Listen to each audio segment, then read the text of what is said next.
Kuwait அங்க இருக்கு, India இங்க இருக்கு. அங்க இருந்த காதல் இங்க எப்படி வந்துச்சு? இங்க இருக்கிற காதலியை பிரிச்சு அங்க எப்படி அனுப்புறது? ஏய்,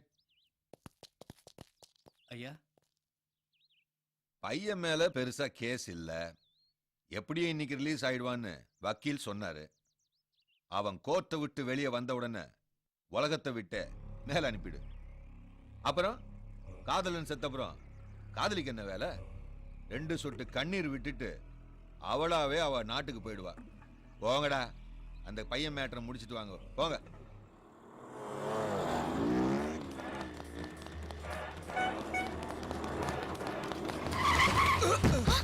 சலீம்,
சார், இந்த பொண்ணை நீங்க விதவிதமா போட்டோ எடுத்துக்கிறத பார்த்தா வெறும் ஜாலிக்கு எடுத்த மாதிரி தெரியலையே. ஆமா, இந்த பொண்ணை தான் என் அப்பா அம்மா எனக்காக பார்த்துருக்காங்க. இவளை நிச்சயம் பண்றதுக்கு முன்னாடி நான் இவளை நேரில் பார்க்கணும்னு ஆசைப்பட்டேன். ஆனா என் பேரண்ட்ஸ் இவளோட ஒரே ஒரு போட்டோ தான் கொடுத்தாங்க. நான் இவளை பல ஆங்கிள் பல போட்டோஸ் எடுத்திருக்கேன். Very nice.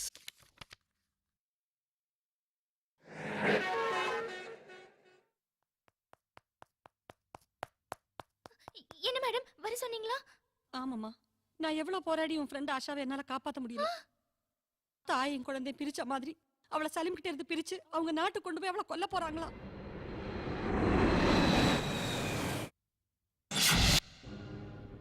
मुझे मत मारो, मुझे छोड़ दो, मुझे मत मारो।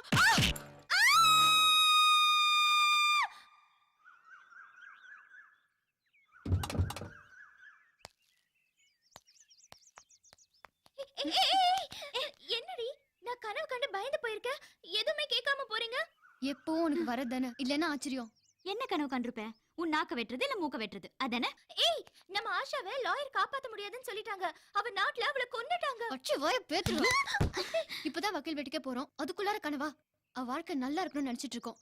அபசகுனமா ஏதாவது நடக்கும்னு கற்பனை கூட பண்ணாத. ஆஷா கேஸ் முடியற வரைக்கும் நீ தூங்கவே கூடாது. அதே மீறி உனக்கு கனவு வந்துச்சுன்னு வச்சுக்க, உன்னை பைத்தியம் சொல்லி மென்டல் ஹாஸ்பிட்டல் சேர்த்துருவோம். எனக்கு கனவு காண கூட உரிமை இல்லையா? அப்புறம் ஐயோ, போலி பாஸ்போர்ட் வழக்கில் கைது செய்யப்பட்ட ஆஷா பேகம் இன்று நீதிமன்றத்தில் ஆஜர் செய்யப்படுகிறார். அவர் இந்தியாவில் தங்கி வாழ அனுமதிக்கப்படுவாரா என்பது இன்று தெரியவரும்.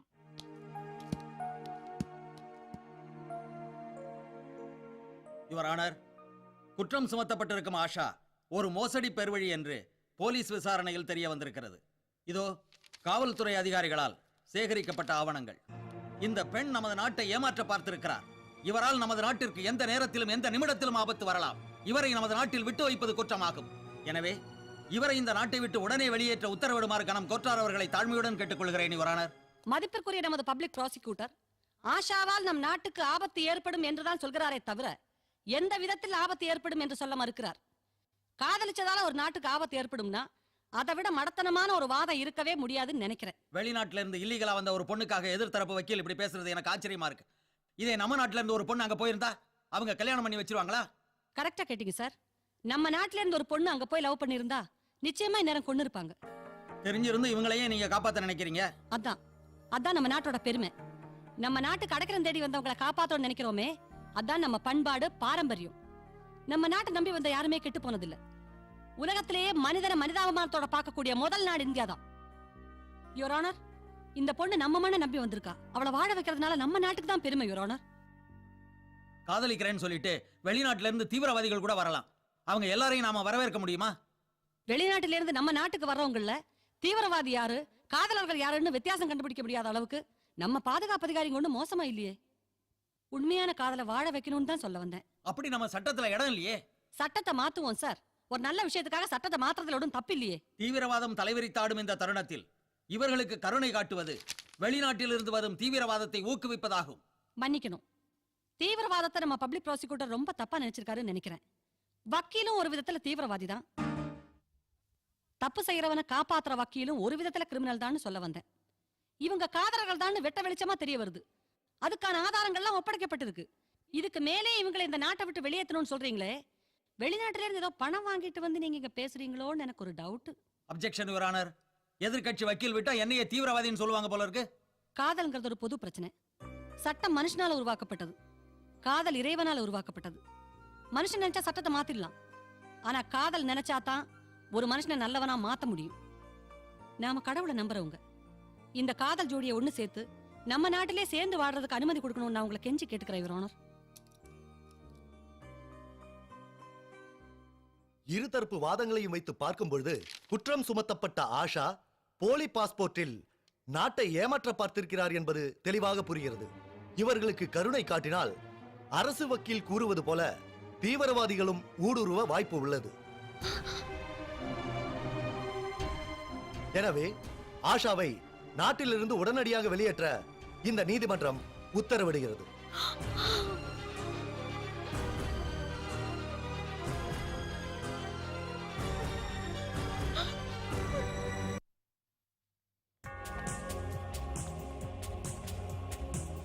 சட்டம் கண்ணை கட்டிக்கிட்டு பாக்குது.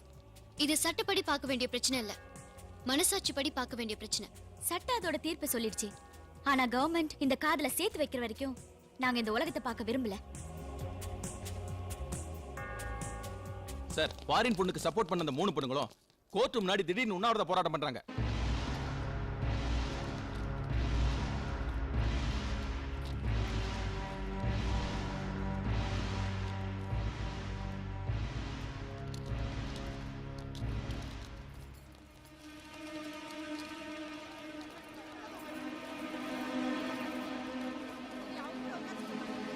என்னம்மா பொண்ணுங்களா, கண்ணுல கருப்பு துணி கட்டிட்டா நீங்க 3 பேரும் பெரிய நீதி தேவதை ஆடுவீங்களா? ஒழுங்கா கலைஞ்சு போடுங்க, இல்ல லட்டி சார்ஜ் பண்ணி லாக்அப்ல போட வேண்டி வரும். லாக்அப் தானே, நாங்களும் வரோம். ஆமா நாங்களும் வரோம். எங்களையும் அரெஸ்ட் பண்ணுங்க. வாயா.